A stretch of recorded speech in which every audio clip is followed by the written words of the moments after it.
The thoughts, views, and comments expressed by Rodney Munker, his guests, and callers on Freedom March are not necessarily those of the management, ownership, or production unit of the Verizon Media Group. Freedom March is a production of ILTV and cannot be reproduced or represented in part or entirety without express written consent of the Verizon Media Group. Freedom March is the intellectual property of the Verizon Media Group. Copyright 2020. All rights are reserved. Freedom March is powered by BTC. While the government of the Bahamas says it loudly to the international community that the crimes that we are experiencing in the Commonwealth of the Bahamas, and particularly on the island of New Providence, is confined to the inner city and it does not affect tourism, which suggests to me that it is something to celebrate. Well, in one of the major hotels here on the island of New Providence, a 61-year-old Canadian who is said to be a resident of New Providence, well, he entered the hotel, and when he finished with that 81-year-old woman, he raped her. So that is significant. The murder has not yet reached that hotel, but the rape has arrived. But we will cover it up. And then on Casino Drive or Casino Boulevard, wherever that is, a Mexican woman was accosted by an unknown male. And when that was over, he raped her. So these are two tourism communities I am suggesting to you. The murder has not arrived. The murder is confined to the Negro part of the island of New Providence. And I call on the government of the United States to protect and insist on the protection of the human rights of the indigenous people. It is good to say there's no murder in tourism, but it's a national disgrace that it exists in the inner city. So it appears that we shall be talking murder again, which is frustrating. And then I'll give you the story of how a young man whose family is well known to me, he was murdered. This is Freedom March. My name is Rodney Munker. Today is Monday, the 29th of January, 2024. God save the Commonwealth of the Bahamas. God save King Charles III and the entire royal family. I'll be right back after the break. This is powerful. Welcome back to Freedom March. My name is Rodney Munker, and of course today is Monday the 29th of January 2024. Bradley Roll is my spiritual advisor. Bradley, welcome to Freedom March. Thank you so much. Good to be here, Senator. And of course we are still occupied by the murders that are taking place on the island of New Providence, notwithstanding that we have seen politicians and law enforcement officers tell us, don't mind the murders taking place, don't mind the stabbings, don't mind the shooting. Nassau is still a very safe place.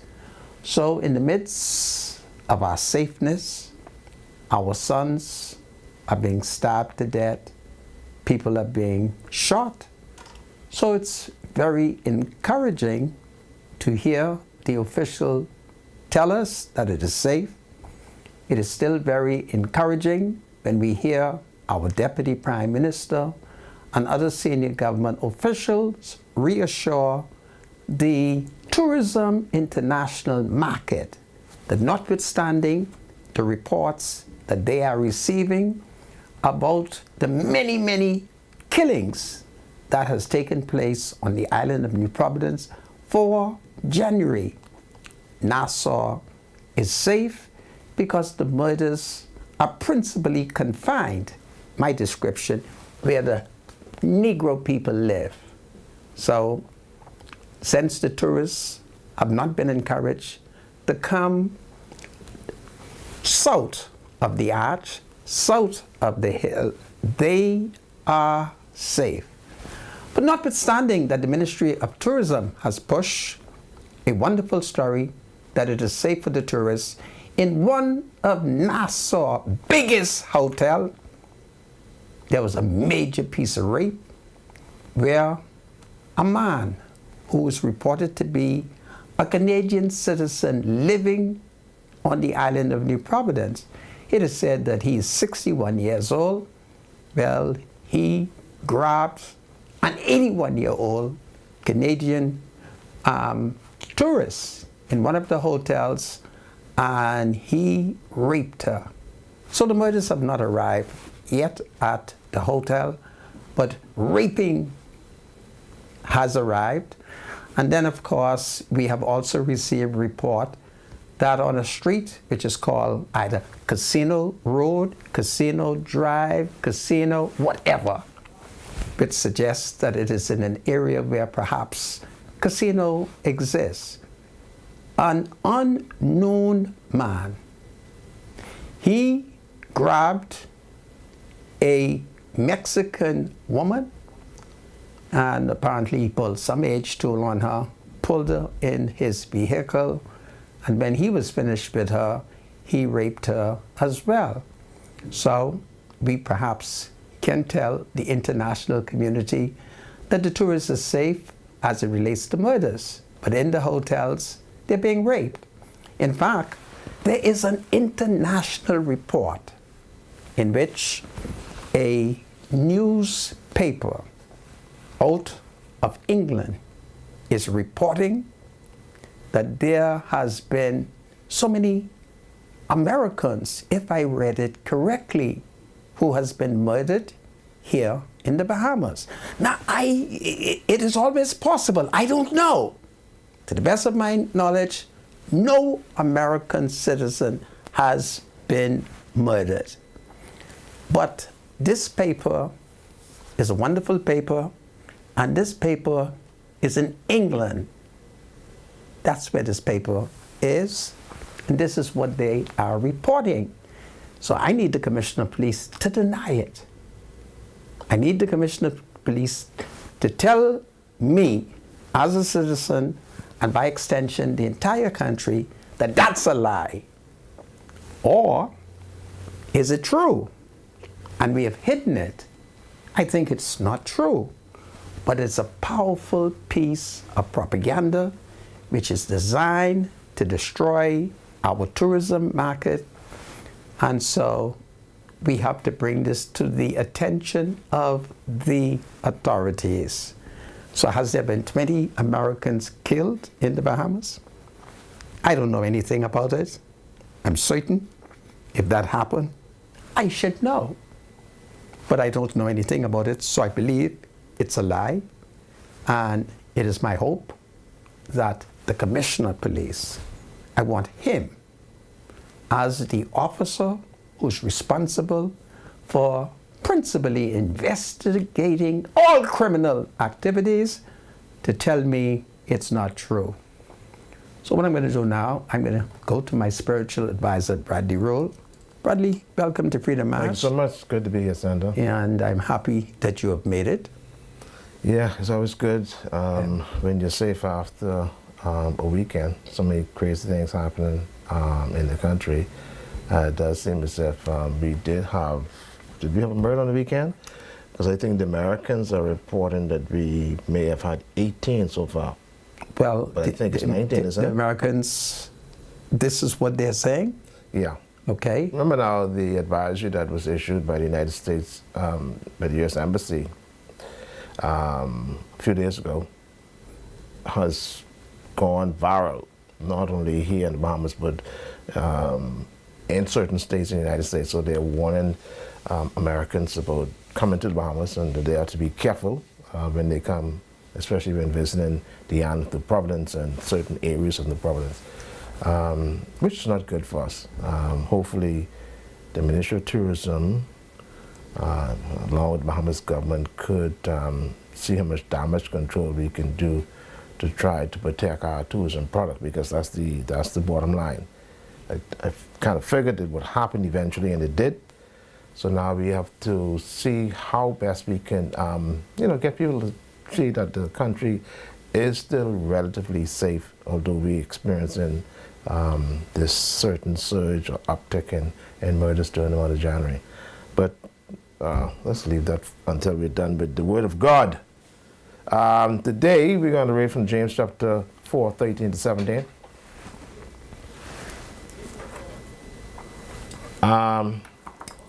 I'll read this. There's no problem. John chapter 4, 13 to 17. Jesus answered, "Everyone who drinks this water will be thirsty again." And that was the water from Jacob's well. "But whoever drinks the water I give them will never thirst. Indeed, the water I give them will become in them a spring of water welling up to eternal life." The woman said to him, "Sir, give me this water so that I won't get thirsty and have to come and here to draw water." He told her, "Go, call your husband and come back." I have no husband.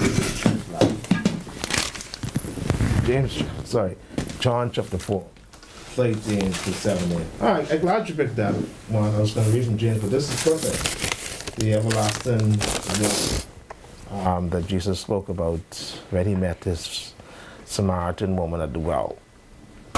Thank you so much, Mr. Medusa. The Word of God is always blessed. Amen. I thank you, my spiritual advisor. Absolutely. You were talking about a woman who was found at the well? Well, this woman met Jesus at the well, and they were having a conversation. And Jesus was imparting some spiritual wisdom to her. What was she doing at drawing water? the well? The Jacob's well was a well that was, of course, the pure Jews were the ones who benefited from the well as relates to water. And drinking water. did Jesus identify this woman? And tell me the story. I'll have to go back to the story. That wasn't something that I wanted to really discuss today, so I'll have to go back to that story. So you don't want to talk about the woman I'll at have the to well? What about this woman as well? Now listen, I stopped at a certain point because Jesus did something very interesting to her. You want me to leave it alone? What about this woman you need to know? Because the last verse, Jesus asked this woman to call her husband. There's a reason for that. But did she say she didn't have none? I mean, which in fact she did have. She's had 5 husbands. And apparently the man she was seeing at the time was not even his ass. Tell me but that. It's just interesting how powerful Jesus is with his grace and forgiveness. That story. This woman was promiscuous, but Jesus was willing to sit down, have a conversation with her, and of course to get her to see that there was a better way. She's had 5 husbands. She was a friendly woman. Was she the woman who was thirsty? Yeah. Give me that story. She was a friendly woman indeed. 5 husbands, Sandra. She's very friendly. I mean, that's my description of her. And then, of course, the man she was involved with she was a deep woman too. The man who she was sleeping with, that wasn't hers as well. How do you describe this woman, Sandra? My spiritual advisor, it's a spiritual matter for you. She has had 5 husbands. Yeah. And the husband since she you was are with. uncomfortable in discussing That's not uncomfortable. I should leave it alone. Yeah, we'll look at this woman at the well tomorrow. I'd hope that you would have bought What me. about her that at the well interests you? Because Does she remind you of anybody? I met a woman today at the well. What well? And I found it very prophetic. What well was that? It was not Jacob's well. So we leave that alone for the time being. Well, folks, at the top of our news is the fact that there are the reassurance of the tourism market that the many murders which has been reported here in Nassau capital that the Ministry of Tourism is pointing out that there is at least 16 designations that tourists can visit in the Bahamas. And in the 16 designation, the criminal one, the one where crime, where murders are rampant, is here on the island of New Providence, but it is not in what we call the tourism sector of our capital. So that would mean that if we attempt to analyze where the tourism sector is principally located, that would be like downtown Nassau, Bay Street, that would be Prince George Wharf, that would be Atlantis, that would be Bahama, and the other smaller resorts that lies along West Bay Street.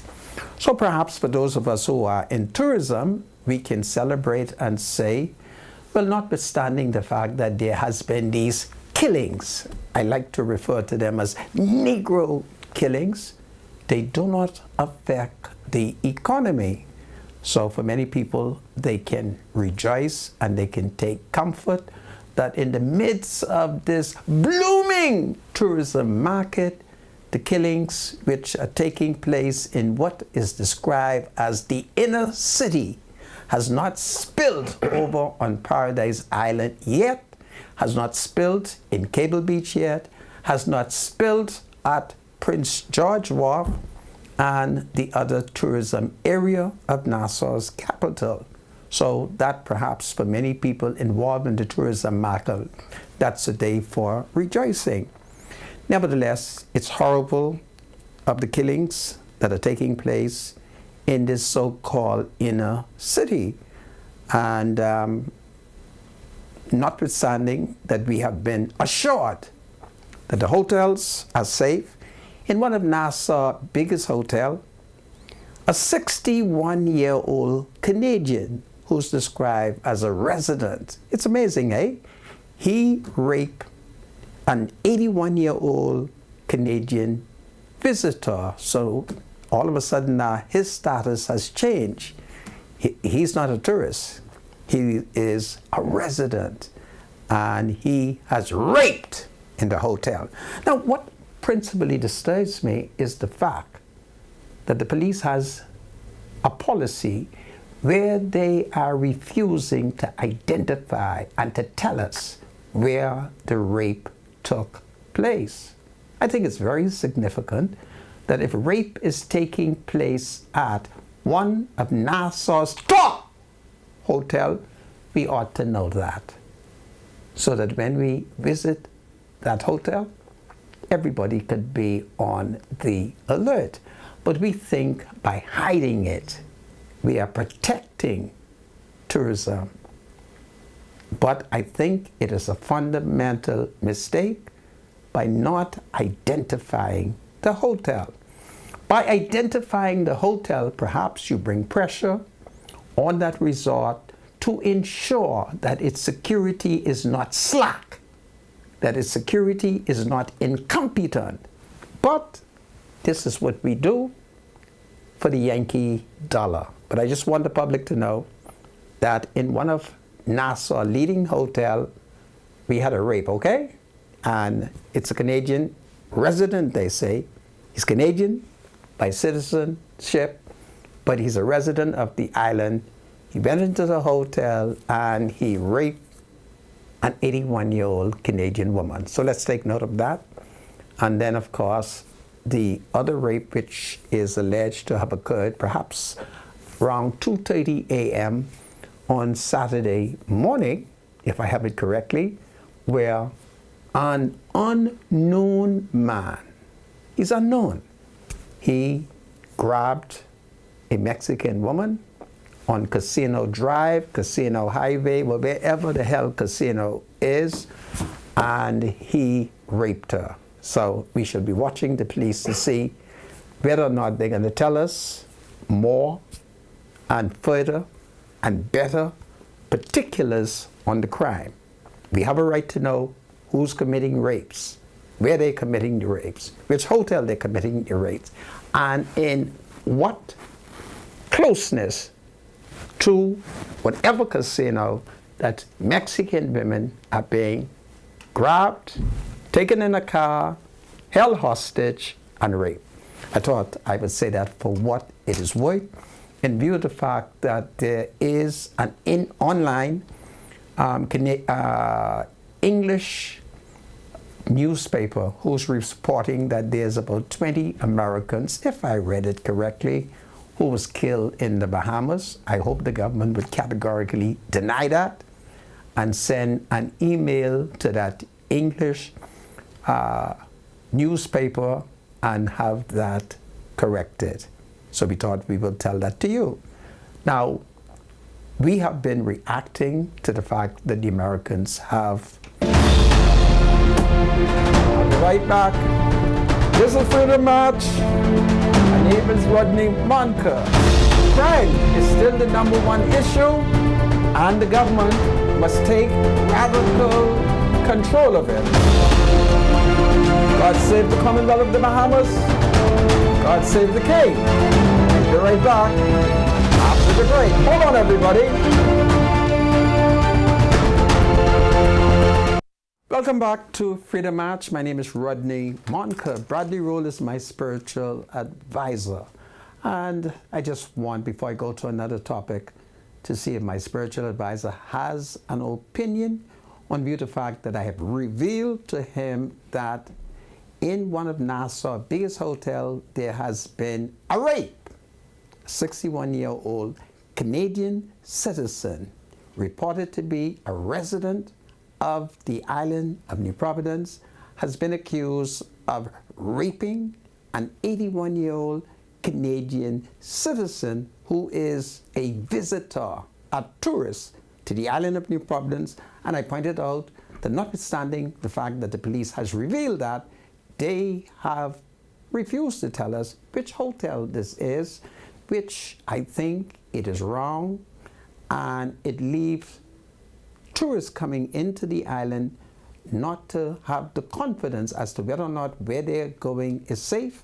And then I also pointed out to you that perhaps around 2:30 a.m. on Saturday morning, a Mexican woman was forced into a vehicle, and according to police report, she was also raped. Now, she was raped by an unknown man, but in the case of the Canadian woman, they have clearly established the identification of the alleged rapist, because it is reported that he's 61 years old and he is a resident of the island of New Providence, but a citizen of Canada. Do you have any comments? Well, certainly, the reality is you can understand the hotel's name being protected somewhat, because remember now. By whom? Well, let's look at it, all right? You have an incident of this magnitude happening around a tourist destination or a tourist spot, right?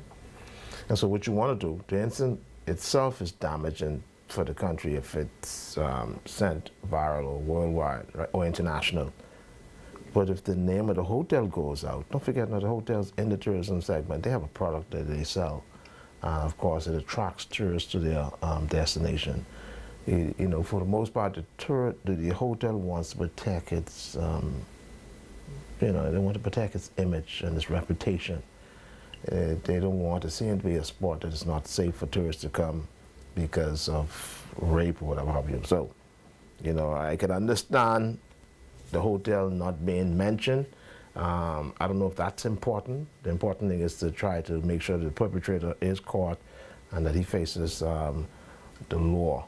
And then, of course, if it did happen at a particular location, well, what follows after that. Sometimes these tourists at these various destinations, they end up suing the hotel, because the hotel is supposed to make sure that they're in a safe environment. Now, I don't know, did this incident happen on the premises of the hotel, or was it something happened on the beach or nearby? There's no evidence that it happened on the beach. It is being said it happened in the hotel. Oh, in the hotel itself? Yeah. All right, so come on now. You should know that. So we should cover it up. They're not covering up the incident, you know. Okay, so how is it that the media... Sandra, I mean, come on now. Don't be selfish. If you have a product that you're selling, and if anything happens while you're selling this product that is damaging, that will cost you sales, you won't try your best to protect it? My spiritual advisor, we are talking... Yes or no? This is economics now. We are talking... We understand the crime aspect of it. We're talking about the rule of law. Which is what? If a crime is committed at a particular place, does members of the public have a right to know exactly where the crime was committed? Yeah, why not? That's all I'm saying. If rape is being committed in Hotel A, shouldn't the public be aware that rape has been committed at Hotel now, A? what do you think that's going to do for the public? No, we're not talking. It educates them. It informs them. It gives them an opportunity to determine whether or not they will go to Hotel A. Now you see the point I was making. B. Right. That's the point I'm making. So you're saying that the public should not have that I'm right. not saying that they shouldn't have it. So what are you saying? What I'm saying is that the reason why the information was not released is to protect the hotel's product. Yes, and I'm saying if a hotel security is such that rape can take place, shouldn't the public be aware of that? That's all I ask. Yes, they should be. Now, I so the hotel, okay, they should be aware, right? But what I'm saying is this: was that hotel identified? No, right? No, it is not. And you take issue with that? I do. And namely because you think that the public should be aware. Yeah, wherever a crime takes place, the public should be told this is where the crime took place. Okay. So that people can make a judgment. Yes, and I understand that. Yeah. And I understand that. So, because, you want to make sure that you can go into a safe environment at all times, especially if you're spending top dollar. Even if you were only spending $1, you have a right to be told, look, there's rape here. That is what I think, all right? But you have a problem with that. Well, no, I mean, Sandra, I'm just saying that could be the reason why we don't have that information. You could understand that. That's all I'm saying. I understand. But I cannot understand the police withhold. Listen to me. Well, that's the difference between me and you. Yes. And all I'm giving, you stand with your position. You could understand the cover-up. I cannot understand the cover-up. So I can't. It's a cover-up. I don't know why you're using that term. That's the word. That's a bit extreme. And there should be, because we know about the crime. They have identified who the male is. They have identified the female. We know what happened. We know the nature of the crime. There's no cover-up. The cover-up is where did this crime take place? Okay. That's the cover-up, my spiritual advisor. All right. You don't have to treat it as a cover-up, but I submit it's a cover-up. All right. Well, I want to go to Andres. I'm advised that the Deputy Prime Minister, Chester Cooper, flew into Bamsey today, where there was a graduation. I don't have all the particulars, but I'm told that there were some people who either graduated or received some awards, which I think is very good. And then, of course, I understood that they revealed that Bamsey now has 16 pigs. So that is exciting, 16 pigs. And of course, I'm told that out of the 16 pig, only one hog is pregnant.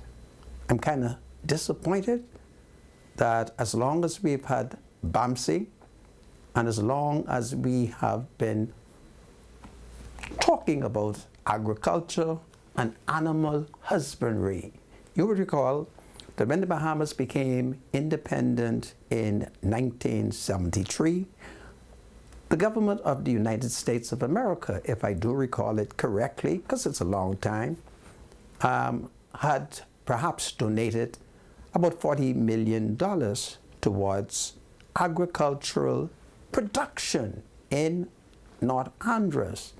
So 1973 to now is about 51 years, and I'm kind of disappointed when I learned today. In fact, I was being briefed when I arrived here in the newsroom. They briefed me. I go down for a briefing to check to see if the information I have is consistent, is factual. And I was very upset with the young man who seems to have been proud. He's Bahamian. He's about 20 years old. He's a good journalist, very good journalist. He was so excited that he was in Andros. So when I spoke to him and I said, well, so you were in Andros, what was going on? And he bragged about 16 pigs. And of the 16 pigs, I don't know what kind of bull they got down there. I mean, there's only one sow hog knockup. All right? I yearn for a day when Bamsi would be able to knock up more sow hog. Perhaps it's good. Maybe I should rejoice that at least one hog is pregnant.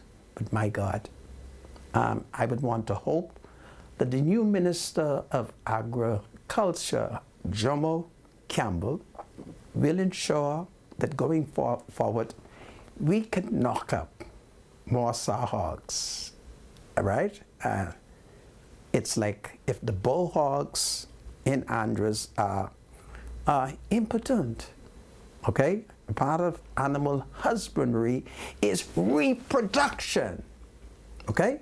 If you're going to have hogs, there has to be reproduction, and everything ought to be done to encourage them to reproduce. Other than that, how are we going to, have our pig feet,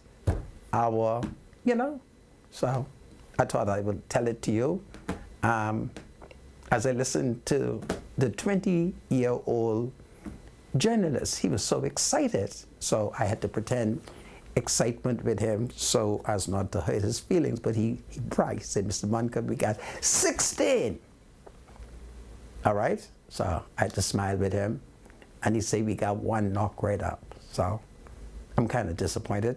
And if anybody see the minister responsible for agriculture, as is Jomo Campbell, tell him that he needs to ensure that, we do better than that. Because with agriculture comes animal husbandry. Animal husbandry. I can speak authoritatively because I have an uncle. His name is Forrest the Bow. I don't know how my uncle does it.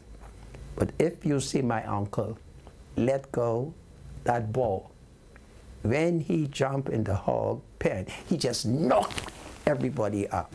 Just knocked them up.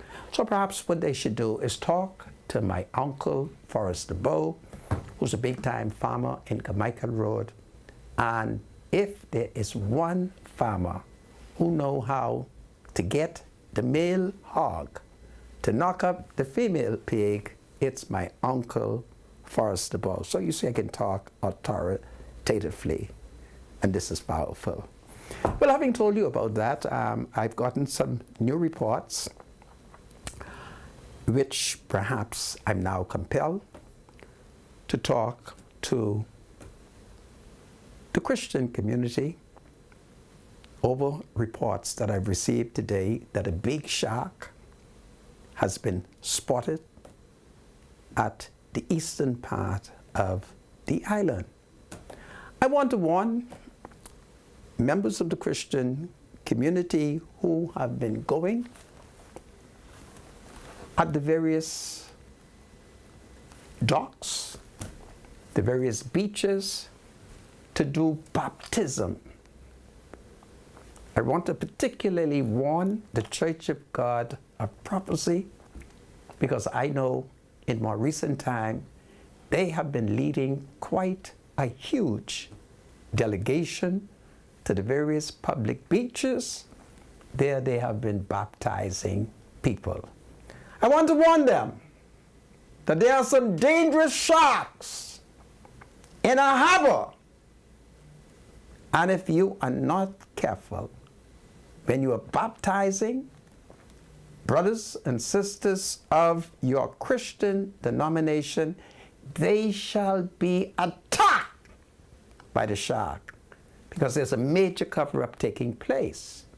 You will find that many people who are involved in the boating industry, those who have exploited our marine life, those who have exploited our waters, those who have principally benefited, they're not revealing to you that there has been an environmental change.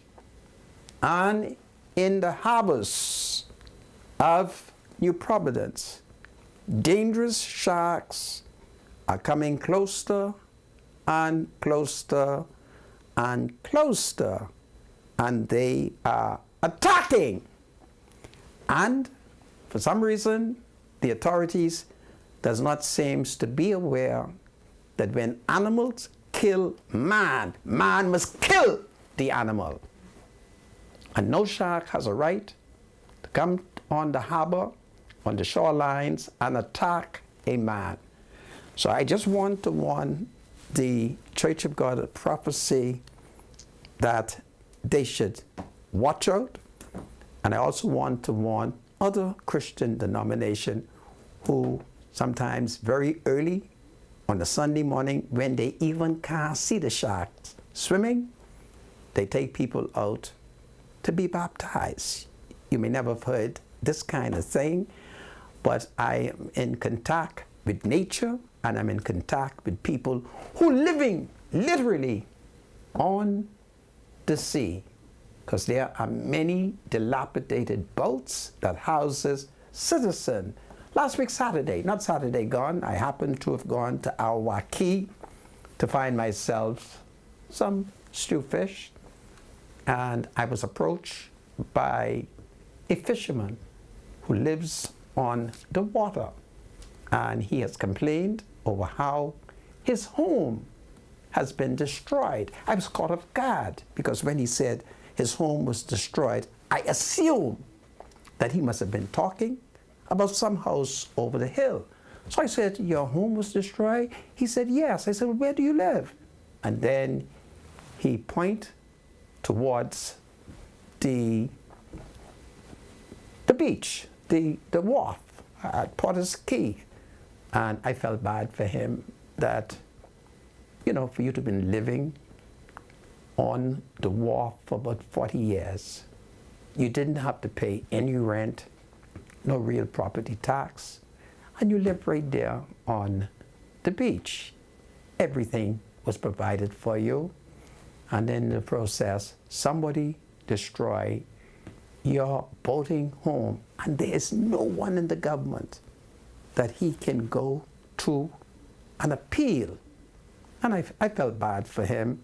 I almost lost my appetite listening to his plea over how they destroy his nice little boat that he had been living on for 40 years.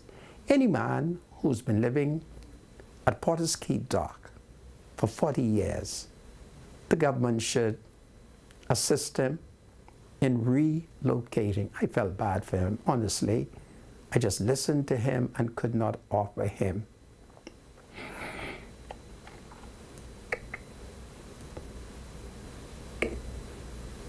any hope, but I felt bad for him.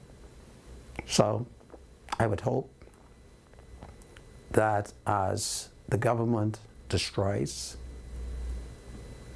these shanty boating towns, that they will take into consideration the humanitarian aspect and help these people who have lived on Potter's Key Dock quietly, many of them for 40 years.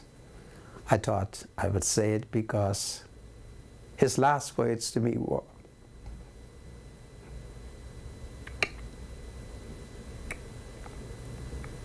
say something for us. And I said I would say it, so it's kind of emotional. Just thinking about some of these plights. It's powerful. Any comment? No comments, Sandra. Yeah. So we thought we will, pardon? He would probably get some help, I'm sure. Really? Yeah. You think he will get some help? help? For 40 years. Yeah, Wow. he's been living there So for that's 40 that's years. a generation, man. Yeah, Wow. but that is what has happened to him and other colleagues. So as we talk about dismantling home and dispossessing those who are landless, those who are homeless, we have to find a means to assist.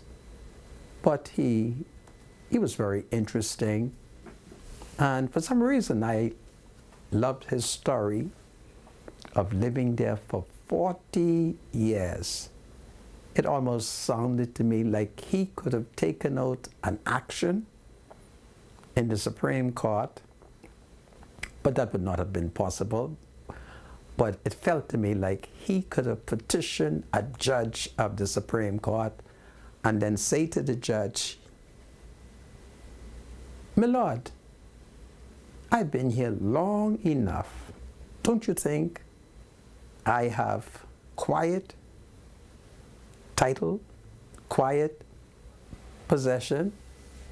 That's me thinking and wondering, what solution can we offer a man who lived at Potter's Key Dock for 40 years, him and others. It's a real story, and I do invite citizens from time to time to visit Potter's Key Dock, walk along the line and talk to those citizens. I think it would be powerful. All right? I think it would be very powerful. Well, I live, I live, and I'm separated by a corner called Ponciana Drive, and north of Ponciana Drive is a street called John Road West, where a family known as the Gittins live. The Gittins is an old family.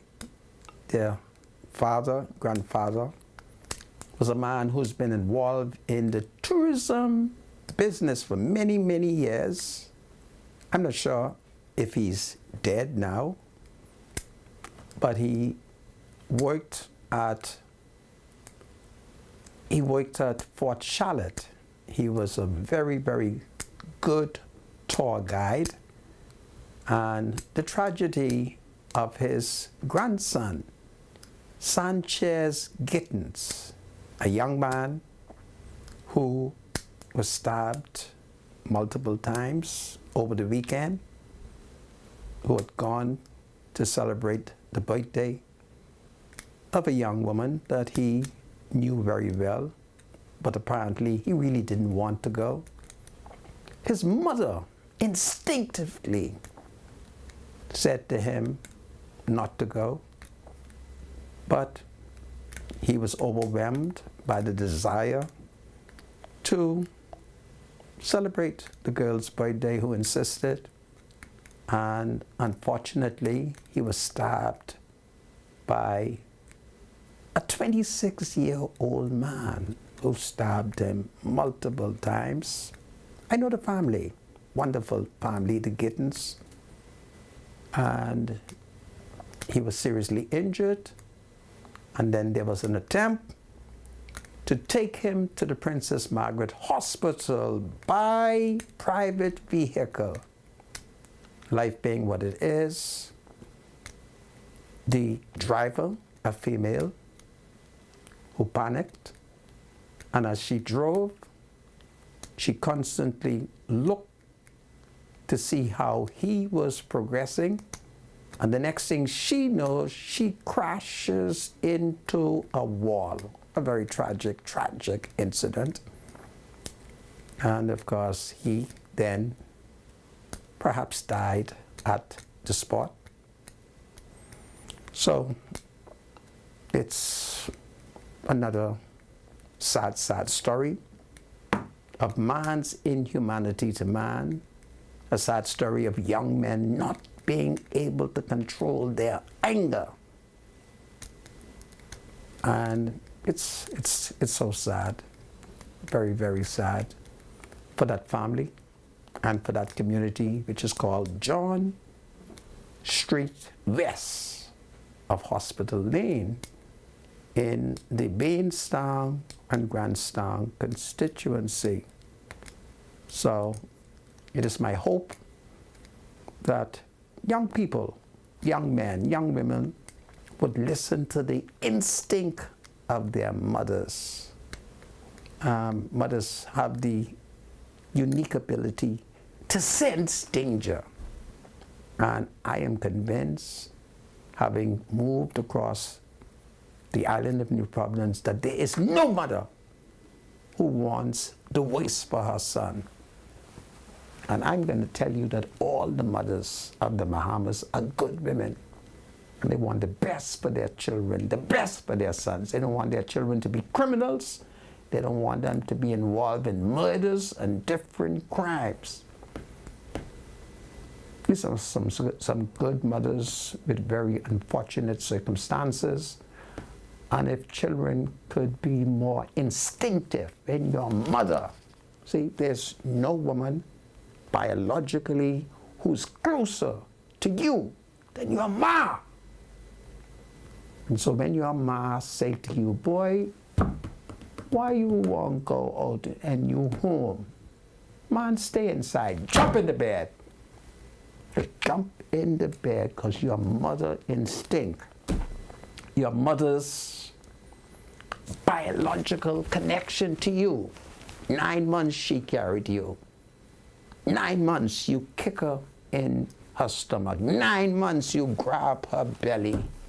9 months she talked to you, sing to you. You better listen to your mother. This is Freedom March. My name is Rodney Monker. The murders has to stop, and mothers have to continue to talk to their sons. This is Freedom March. God save the Commonwealth of the Bahamas. God save mothers everywhere.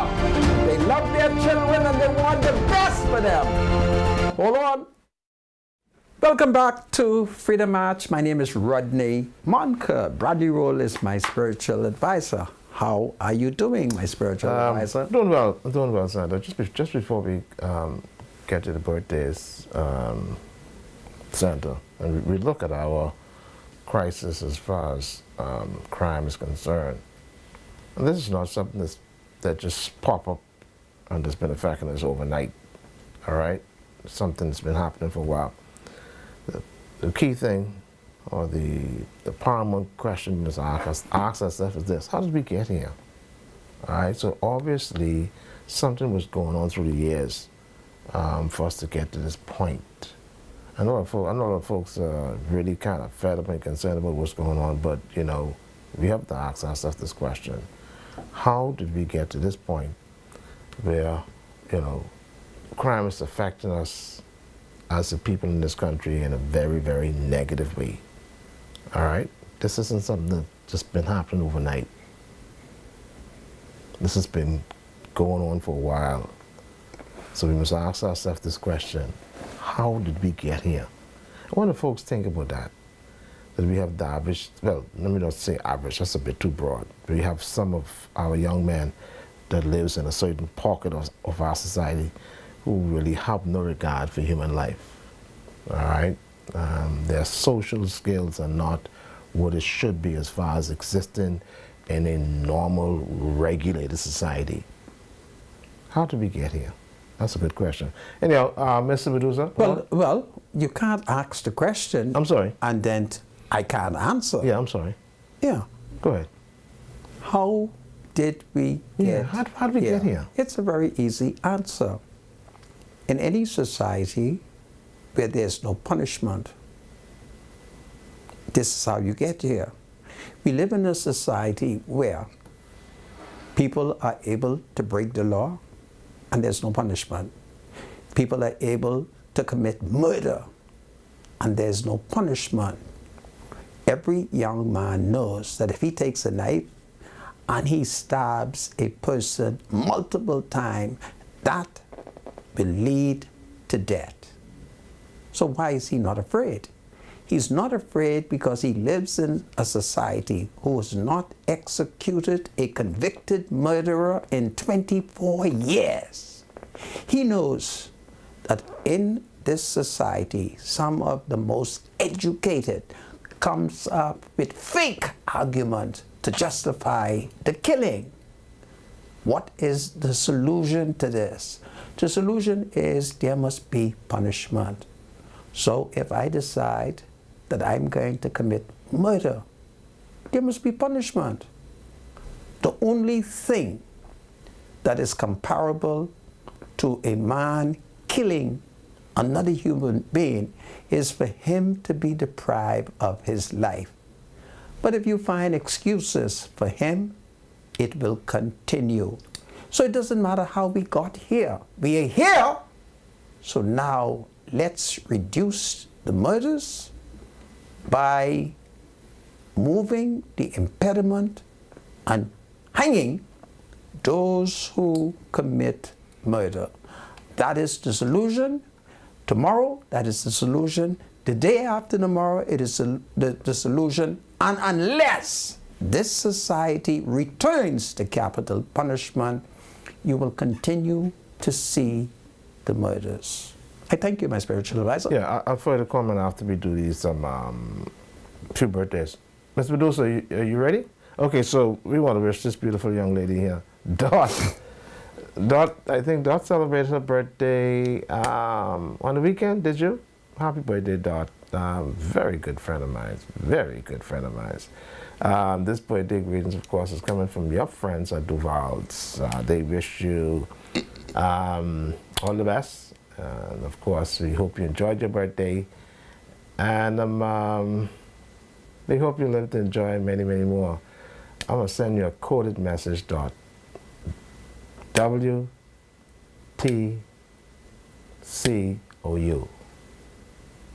WTCOU. Happy birthday, Dot. All the best. And we hope you live to enjoy many, many more. Who else we got? Dario Tyrelli. What's going on, Tyrelli? From the Breakfast Club. Dario Tyrelli is celebrating his birthday. I think he did celebrate on the weekend as well. Happy birthday, Dario, coming from your good friend, Senator Rodney Monker, and me, of course, the entire Breakfast Club, and of course, all of your family and friends, and of course, the restaurant where you work. They send this birthday shout out to you too. Happy birthday, Tyrelli. We hope you live to enjoy many, many more. This is powerful. And this beautiful young lady here, let's see if I have some information on her. Yes, happy birthday shout out. This is to Sheena Dean. She celebrated her birthday on Saturday. It's coming from her mother, Gert Lane, her sister, Gretel, and Simitri, her daughter, Simone, her son, Wentley, and Luke. All our family members, the Dean and the Strong family in particular. So happy birthday shout out to Sheena Dean. We hope you enjoyed your birthday. And of course, we hope you live to enjoy many, many more. Let's see. I think that's all we have. That's all I have. Sam, do you have any more birthdays? Well, I want to go back to Saturday, where I was honored to have been invited to the birthday party of former Justice Joseph Strawn, retired. So I was honored. Scroll back up. Justice Joseph Strawn. Right there. The one with the Prime Minister. And his family had invited me to his birthday party. I was also flattered and indeed humbled that they invited me to be the first person to offer Justice Joseph Strawn a toast. And I gave them a story about Justice Joseph Strawn, which I shall not repeat, save that it was a story intended to demonstrate to them that I've known his lordship for over 30-odd years. So I told them many things on my interaction with him, save that I did not tell them that about 34 years ago, I argued a wonderful case before him while he served as a judge of the Supreme Court. So I want to wish him a happy, happy birthday. And I look forward, if it's God's will, to be invited to the next birthday party and to be invited to give the first toast again. I thank them.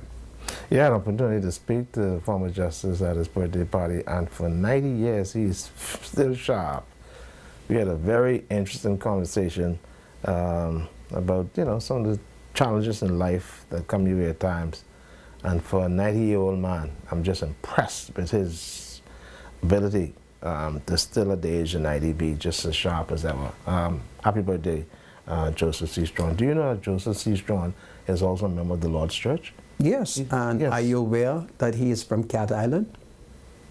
Now I know. I think he's from where the Prime Minister is from. Let's say Cat Island. Let me ask you a question. Is the Prime Minister, who's now Prime Minister, is he from Cat Island? Of course, he's from Cat Island and he's from Exuma. Okay. He's like me. We're from the 700 islands and the 2,000 rocks And keys. Yeah. This is powerful. Yeah, so we back to our conversation about, you know, how did we get in? But before we do that, I want to do a small condolences. Oh, sure, man. Yeah, go ahead. I have been asked to do this, so let me do it. Condolences go out to Rebecca Ramming, okay? And Miss Ramming, I'm merely reading, so condolences go to you. And it says, the blind man, Cody, he will be laid to rest on Saturday, the 3rd of February, 2024. So we extend greetings, and Brother Tainquest, I hope that I have read it correctly. And before we go on, I just want to say something. I happen to be a member of St. Joseph Roman Catholic Church, and in the last couple of weeks, I've not been attending church, and I'm certain that many church members are concerned about why I am not. And so I want to say that I'm kind of sick, and so the sickness does not permit me to come to church. I don't want to come to church and I'm in pain. So I'm working on the situation. At this stage, I cannot accept visitors. Not that I have anything that is contagious, but my environment is such. Okay? Don't cause me to go beyond this. My environment is such that I cannot take visitors at this point. Continue to pray for me, and when I'm much better, I shall return to church. So I just want members of the church to understand why they have not seen me for the many, many weeks. Okay? Outside of that, everything is fine. Okay, my spiritual advisor, let's go. Yeah, so, you know, we're back to this crime issue that's plaguing our society. And one of the reasons why I think we have reached is because we have removed some of the, basic moral principles that guide the home and our lives. And see, when you remove that, then things crumble. Let me make a good case in point. Today I was having a very interesting discussion with two young females at the food store, right? And one of the females said to me, what do you think about me having a baby? So I said, listen, you really should be married first. And when I said that, she was like, what kind of world you living in? I said, what do you mean? I said, that's the basic principle that if you decide you're going to have a family, you know, based on the Judeo-Christian perspective or view, that you should get married. She said, well, that's not the norm. I said, all right. I said, now see how it starts? You know, it starts just like that, right? That you look at the basic moral principle that guides the home or establishes the home, where husband and wife first and then children afterwards. So nowadays, it doesn't seem as if marriage is something that's guided as or treated as something that's important. They throw marriage out the window. And then there was this other person who got involved in conversation, and they thought that I was being offensive when I said, man, you know, you saying that you want to have a child, you know, but you should really get married. And this person in their 40s thought I was strange, because she said, well, listen, I have 2 kids and I'm not married. I said, but that doesn't make it right. So, see, it's stuff like that that further solidifies in my mind why we have reached to the point where we are now. Because the society, for some strange reason, has disregarded some of those basic moral principles that guide the family. And then, of course, from the family, you know, you then spill into society. And once you spill into society, then the law, you know, captures you. I just thought that was very interesting. They thought I was strange, that I'm saying to this young lady, before you decide to have a child, why don't you seek marriage first? But they told me I'm a strange person. But that's interesting. That's in my view, why it's the start of it. Why we've gotten to where we are, and why we're such a lawless people at times. And it's because socialized, we're poorly socialized for the most part. Anyhow, that's my 5 cents on that side. Back to you. No comment. I shall comment. You lead the woman then. I shall comment. If a woman approaches you and tells you she wants to have a child, I shall comment, but you should tell her to get married. A second, I will put my thoughts together. Okay. And while my thoughts are being put together, I will look at some comments attributed to Prime Minister Philip Brave Davis today. Prime Minister, the Bahamas is a safe place. Prime Minister Philip Davis insisted today that the Bahamas remains a safe place for visitors and expressed regret over the way some international news outlets have portrayed the country. His comments came after he was asked to comment on the United States Embassy updated its travel advisory on the Bahamas, advising on the crime, just bear with me, advising on the crime situation plaguing New Providence. First of all, travel alerts are subjective to the countries where they are issued, he told reporters. We issue travel alerts as well, the Prime Minister said, warning our citizens about countries where we feel they could be at risk, and the advisories primarily are just to be careful about your surroundings. Now, it's unfortunate sometimes these messages, the way they are couched, send shockwaves amongst our citizens. You need not to worry, because nothing has impacted our country. Each country has the duty to tell their citizens about matters that are of concern to them, says the Prime Minister. An NBC News report on the new travel alert spoke of a dramatic spike in crime. The report inaccurately claimed the United States State Department has raised its travel advisory from level 1 to level 2. Asked about that report, Prime Minister Philip Davis said, and I quote, "I would have wished that they didn't put it in the way they did. How can I stop them from doing it?" He asks. In its travel advisory, the U.S. Department of State said, and I quote, "The majority of crime occurs on New Providence, Nassau, and Grand Bahama, Freeport Islands.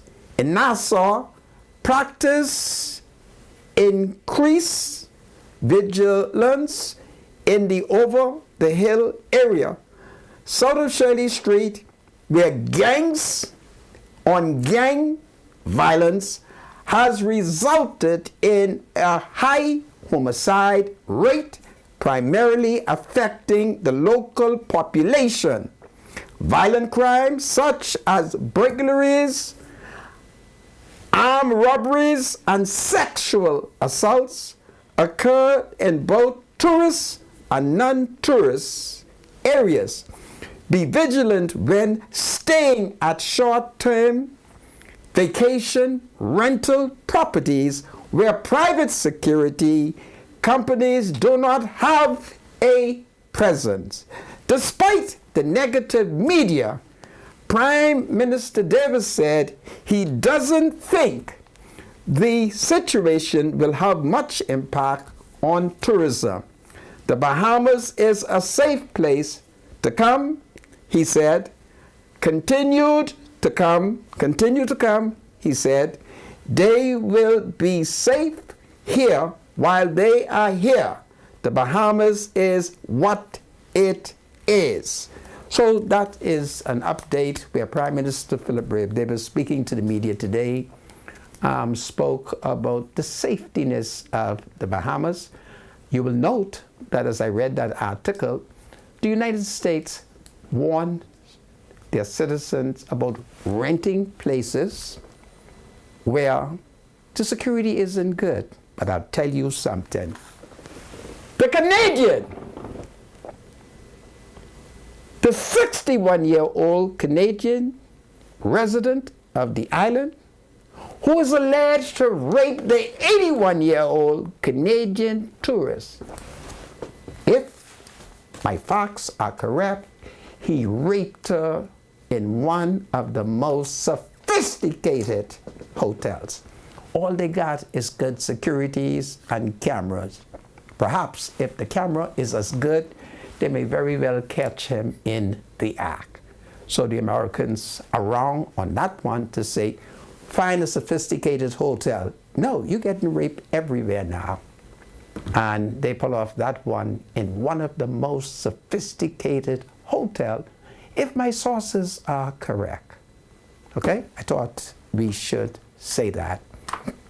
Well, having told you what the Prime Minister had to say, my spiritual advisor finds himself concerned about women who are having babies outside of wedlock. Outside of wedlock. Yeah, so it's a moral situation. Yeah. And while he is correct that it is a moral situation, that does not justify or offers a defense, a social reason for the crime. The crimes that are taking place in this country and continue to take place is because the political leadership is unwilling to give the punishment that is worthy of the crime. We could afford to ignore. These are the facts. Not since January 6, 2000, 24 years ago, has we seen capital punishment carried out. I hate demanding that we should hang people. And some days when I think about what I'm saying, I'm horrified by it. But what is the fact? Here we had a young man with a great promise of life, Sanchez Kittens, who lives in my neighborhood. According to reports, he was in the car when a 26-year-old man went to the car and as he sat, stabbed him multiple times. He did that because he knows that this is weakness in our society. We will not hang. If all of us know that if we commit murder, we will be executed, we will think. You cannot ignore what I'm saying. There is no one in the Commonwealth of the Bahamas who's advanced a stronger argument than me. All of us have the capacity to kill. All of us. I have the capacity to kill. But I need fear as a human being. I need to know that there's a law that will hunt me down and investigate me and prosecute me, and if I'm convicted, they will hang me. So we could fortify all the excuse. We could fortify all the excuse. That is what the problem is. There's no punishment. There has to be punishment. I'm not trying to be bloodthirsty. There has to be punishment. So Sanchez, who lives through John Street West, I know the whole family, he's dead, frustrated. Do you think that his death will go like that?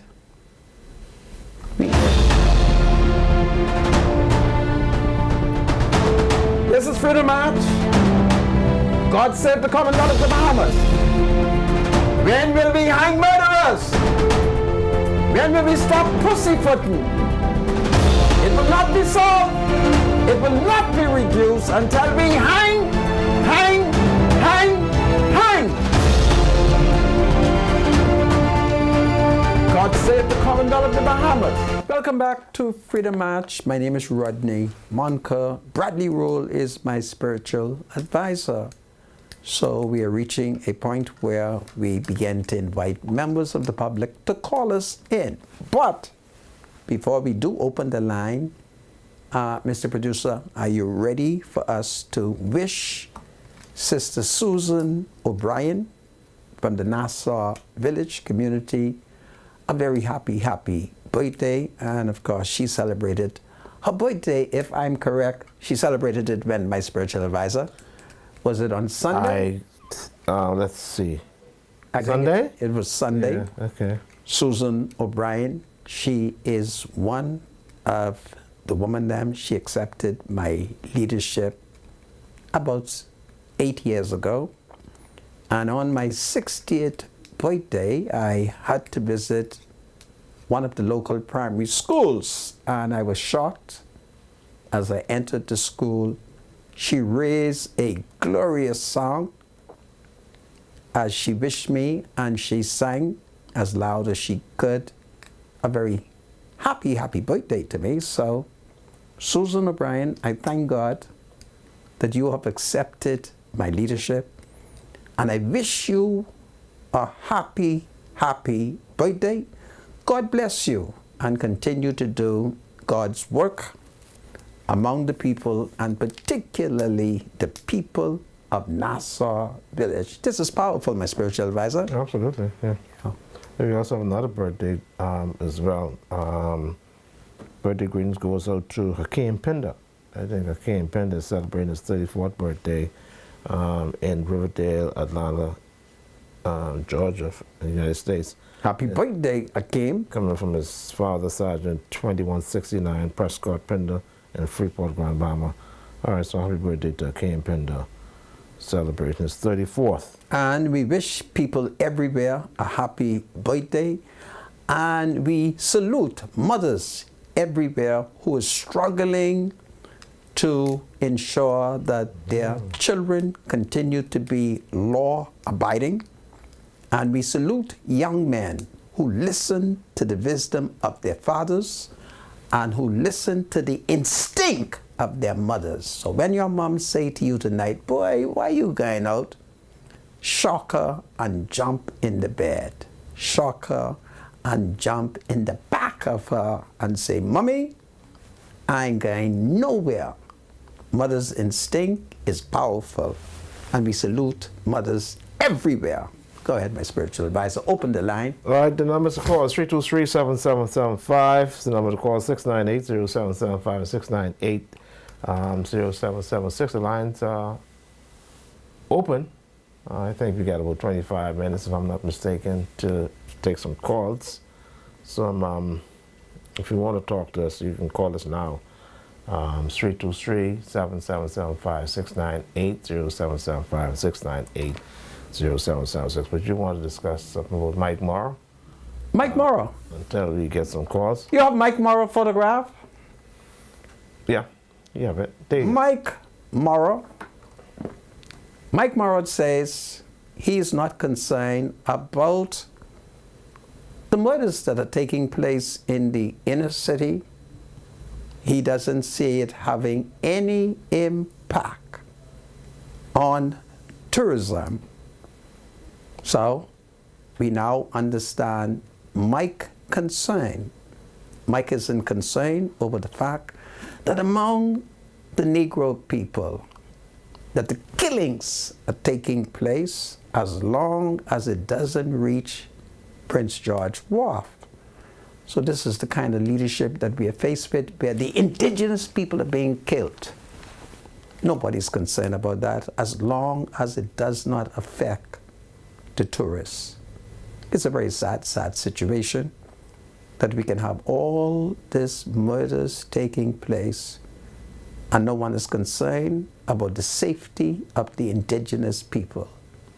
Nobody is concerned about the collateral damages as long as you Negroes don't carry it on Bay Street, don't carry it by Bahama, don't carry it at Paradise Island. So this is what we are faced with, a struggle to save the Negro people. And so it's my hope and prayer that young people will get wise and stay home.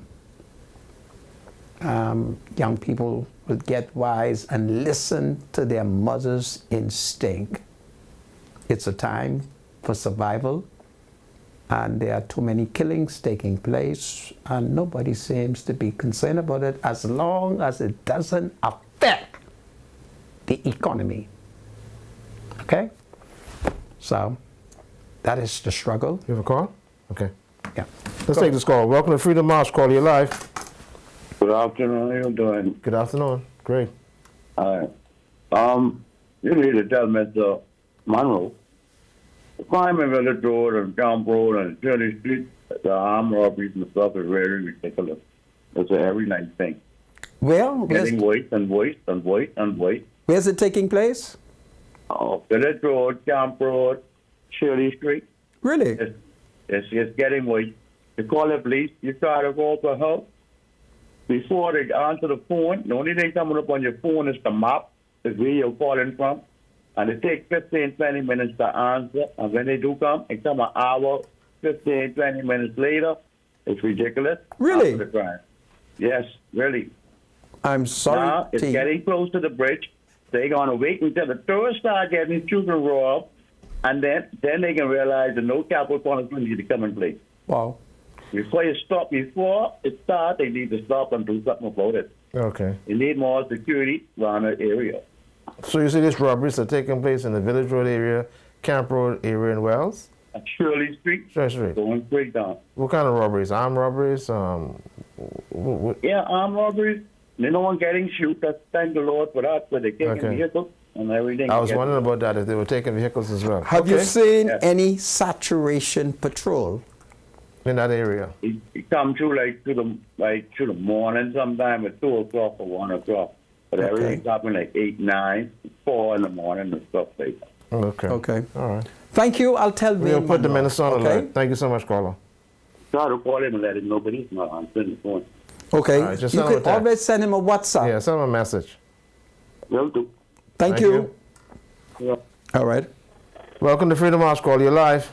Yes, darling. I would like to speak to Mr. Manco, Mr. Spiritual Advisor. All right, we can't take your call because it's gobbled. You want to try hanging up and calling us back because your call is not coming through properly. You can hear it now? You want to try and see if you can understand what she's saying? Well, go ahead, my dear. Good afternoon, spiritual advisor. Good afternoon. Good afternoon, Mr. Manka. Good afternoon, my dear. How are you all both? We're doing okay, thank you. Well, I am one of the woman them. Woman, behold your leader. All right, so you have to turn your radio I am down. so fed up with all of this killing. On Saturday, my great-granddaughter, uncle, 18-year-old, got killed, got starved to death. I'm so sorry. I would like Go ahead, talk. Yeah, that we can't take that call. You're gonna have to call back. We're having an issue with that call. We're so sorry. We don't mean But to be we're sorry insensitive. that your great-granddaughter's uncle was stabbed. was Yes, stabbed. Yes, It's sad. Sorry to hear that. Welcome to Freedom March Call. You're live.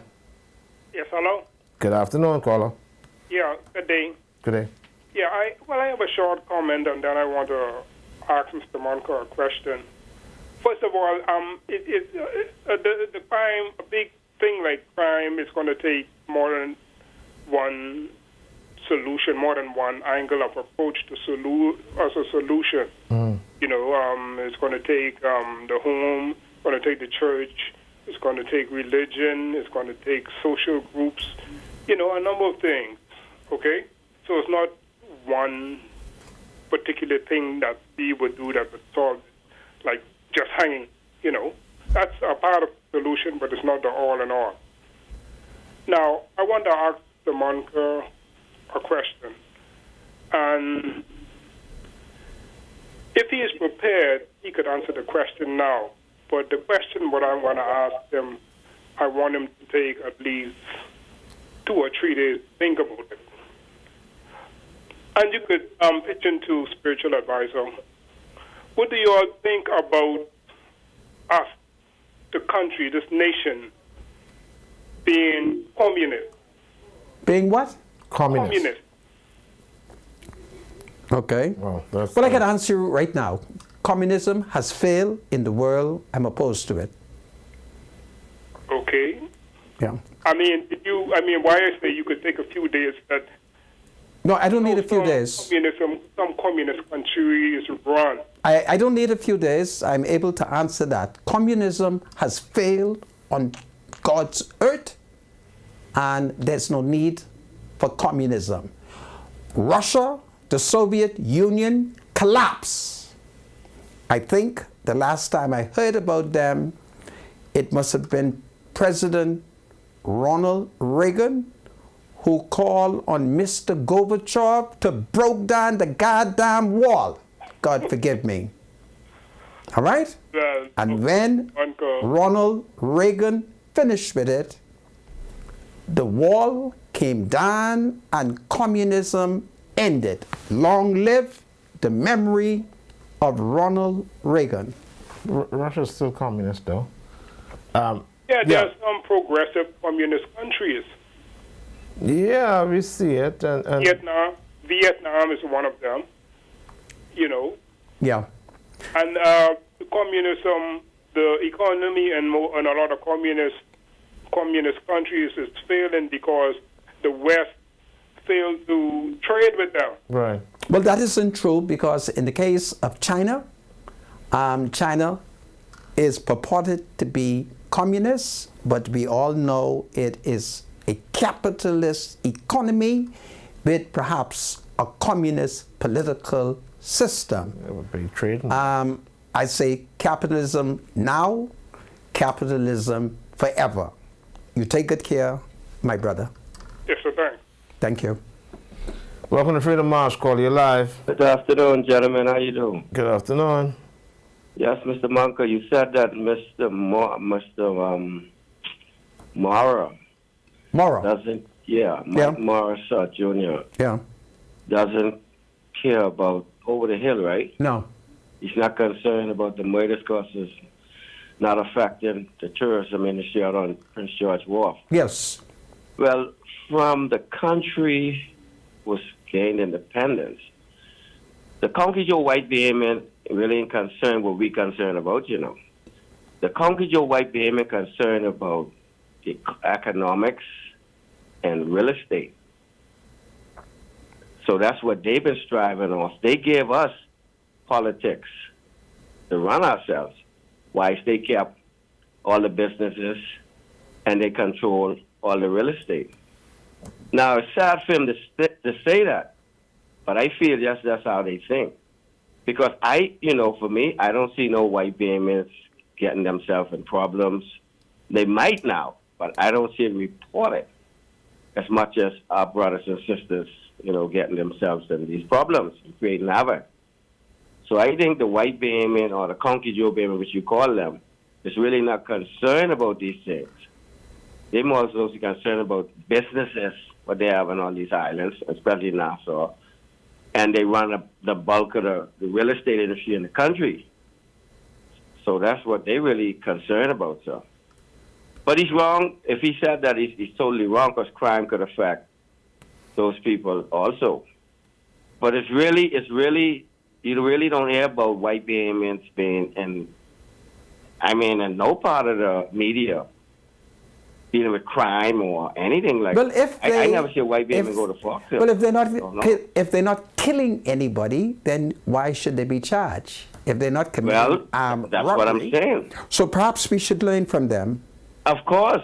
Okay. Of course, we should learn from them. Yes. I see an island called Spanish Wells. They're an industrious island. They do everything in Spanish Wells for themselves. They don't depend on governments. They vote and everything. But the thing is, they don't get up and discuss politics every day. Okay. And they demand the governments. They tell governments what they want. Yeah.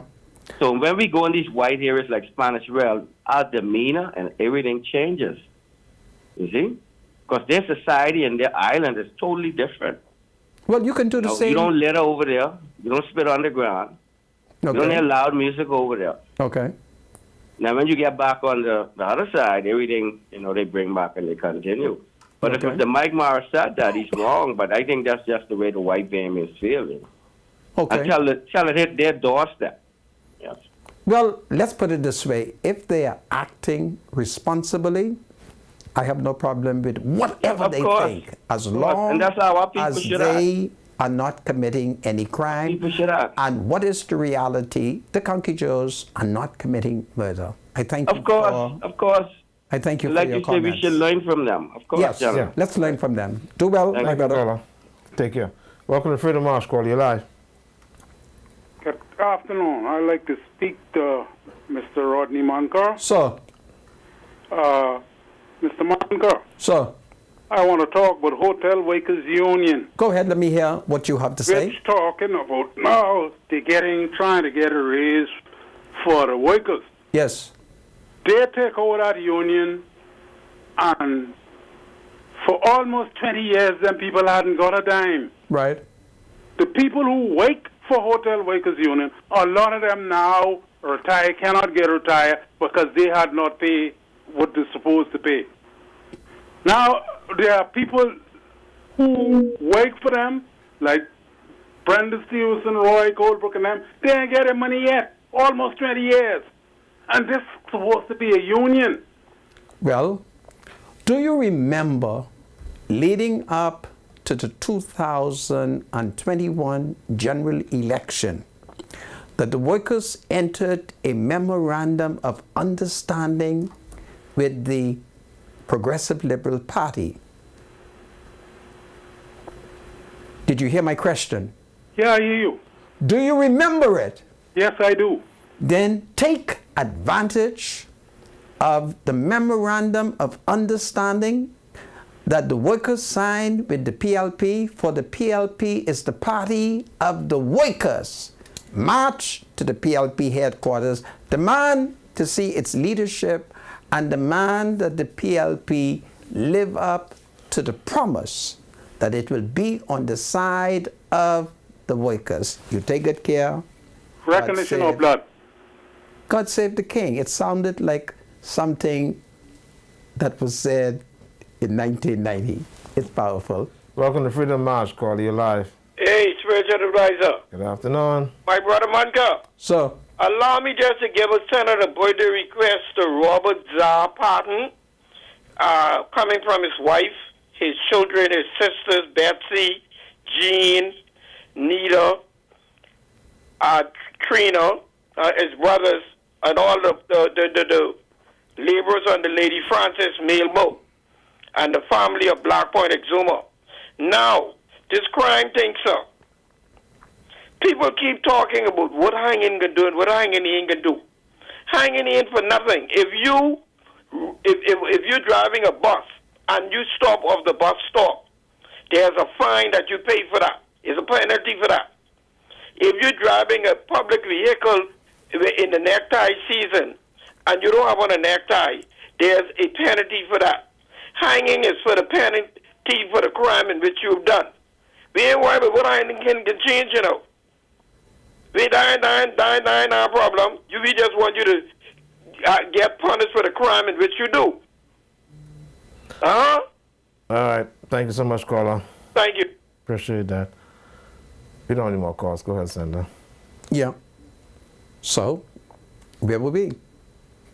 I don't know. You was discussing I don't know if you had finished discussing It was Mike Morrow, and the fact that his excitement is it will not, if it isn't affecting tourism, something has to be fundamentally wrong to be living in a society in which leadership is principally concerned about foreigners, tourists.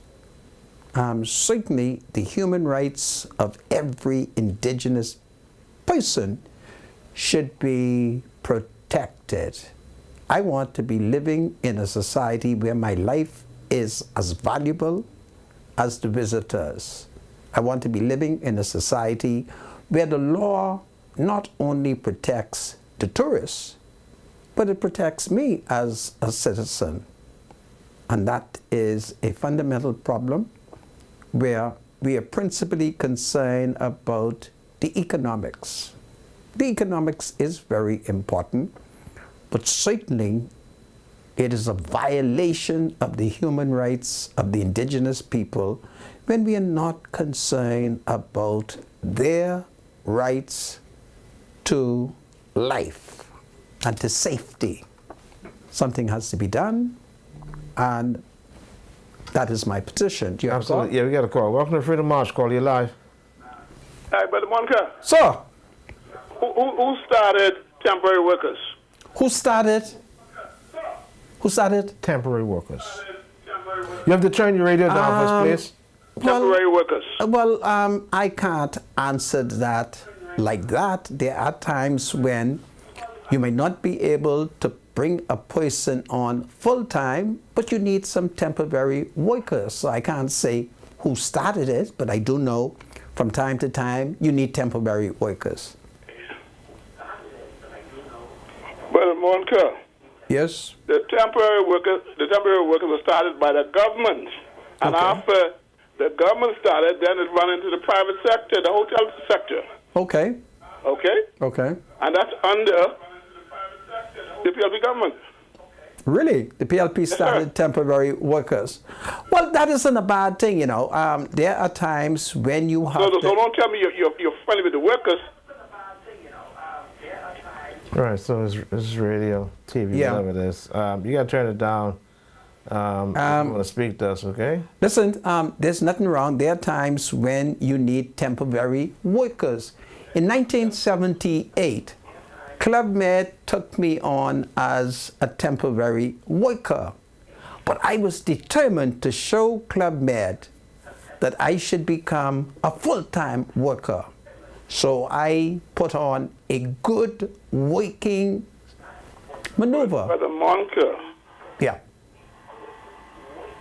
And when the period for being a temporary worker... When they started the temporary workers and the hotel followed suit, they started working people for 6 months and then put them off for a week or two and then restarted them. So you never had any kind of... Well, that didn't happen in every case because it didn't happen to me. See, I'm going to speak about me. In 1978... No kind of benefit. He had no kind of benefit. I want you to hear me out, my brother. In 1978, when my 6 months came and they reassessed me. They took me on in the storeroom. Now, there are others who may have failed, but I was determined to become fully employed. I got your point. That's you and you only one person, Brother Monka. Well, I have but only, the whole majority of folks started working like that. No. I can call. You know what, the hotels pick it up. No. I can remember quite clearly because I was in the hotel industry. Okay. I hope you saw my point. I think I see your point. Some of your friends were not successful, but I can assure you. So don't tell me you were friendly with the workers, and then you started something like that give the workers no benefits. The same thing with the school boards. The people have no benefits. And they started that too. The school boards may not have any benefit because did they negotiate? No, they're negotiating nothing. Well, they have to negotiate. Who hired them? Nothing. Okay. Anyway, let's pray over it. Yeah. I will reflect on what you say, and perhaps you'll call me another day and add another plug. Help to educate me. Okay, Brother Monka. This is powerful. 323-7775 is the number to call. Okay, we don't need more calls. Yeah. Santo. Anyhow. There are times when you have to hire temporary workers. A hotel might have extra people coming in, plenty people coming in. And so for a week, they need additional workers. And they may not be able to take you on full time. You should still take advantage of it and do your best so that if they do need additional workers, you would have stood or stand out in their inventory, in their memory, in their sight. I had an opportunity in 1978 where I went to Club Med at Paradise Island, and I was a temporary worker, but I was determined that I would become a full-time worker. So I worked hard. I did my best. And I learned. There were many things that I learned. And they took me on. They introduced me to cheese, and I laughed, and I said to my friends, you know, I'm going to master these cheese. Yeah, the end of the show. The show's over? Yes, it is. This is Freedom Up. God saved the Commonwealth of the Bahamas. God save young people. Listen to your mother. If she say, don't go out tonight, stay home. Mother's instinct forever. God save King Charles III and the entire royal family. Long live mothers, mothers, mothers, mothers.